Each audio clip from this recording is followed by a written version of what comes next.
नमस्कार। एक बार युधिष्ठिर ने भगवान कृष्ण से पूछा, मुझे रक्षाबंधन की वह कथा सुनाइए जिससे मनुष्य की प्रेत बाधा तथा दुख दूर होता है।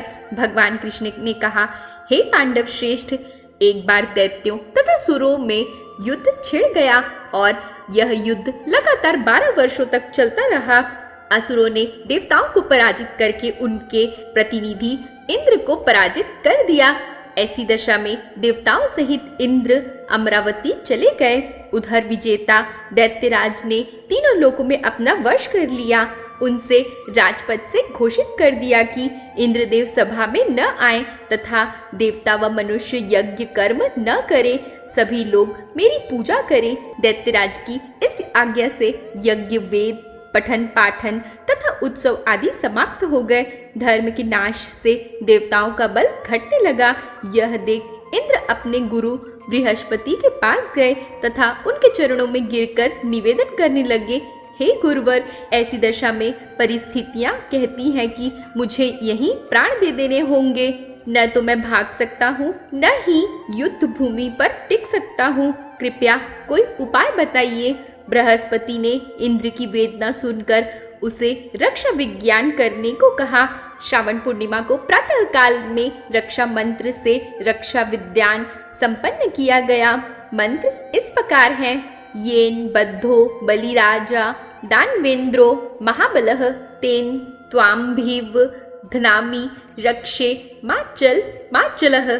इंद्राणी ने श्रावणी पूर्णिमा के पावन अवसर पर दिव्यों से स्वास्ति वचन करवाकर रक्षा का तंतु लिया और इंद्र की दाहिनी कलाई में बांधकर युद्ध भूमि में लड़ने के लिए भेज दिया। रक्षाबंधन के प्रभाव से दैत्य भाग खड़े हुए और इंद्र की विजय हुई। राखी बांधने की प्रथा का सूत्रपात यहीं से होता है। तो आइए जानते हैं रक्षाबंधन की दूसरी कथा के बारे में। भारतीय इतिहास के अनुसार मुसलमान शासक भी रक्षाबंधन की धर्म भावना पर न्योछावर थे। जहांगीर ने एक राजपूत स्त्री का रक्षा सूत्र पाकर समाज को विशिष्ट आदर्श प्रदान किया। इस संदर्भ में पन्ना की राखी विशेषतः उल्लेखनीय है।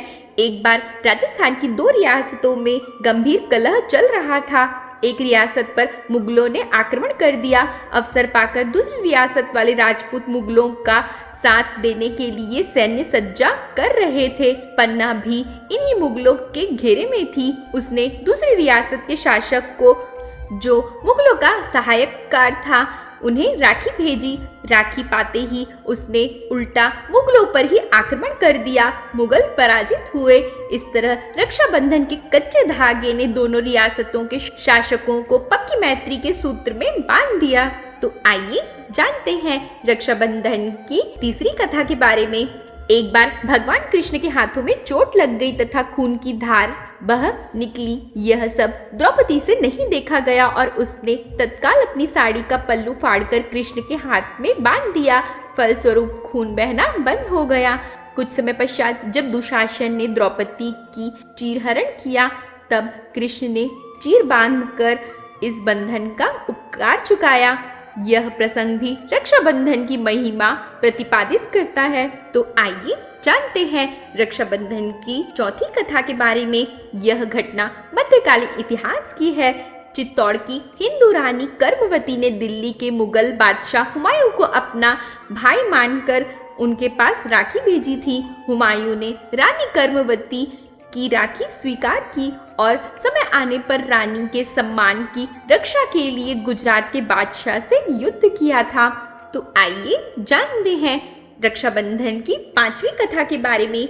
कथा के अनुसार जब भगवान विष्णु ने वामन अवतार के रूप में राक्षस राजबलि से 3 पग में उनका सारा राज्य मांग लिया था और उन्हें पाताल लोक में निवास करने को कहा था, तब राजा बलि ने भगवान विष्णु को अपने मेहमान के रूप में पाताल लोक चलने को कहा, जिसे विष्णु जी मना नहीं कर सके। लेकिन जब लंबे समय से विष्णु भगवान अपने धाम नहीं लौटे तो लक्ष्मी जी को चिंता होने लगी।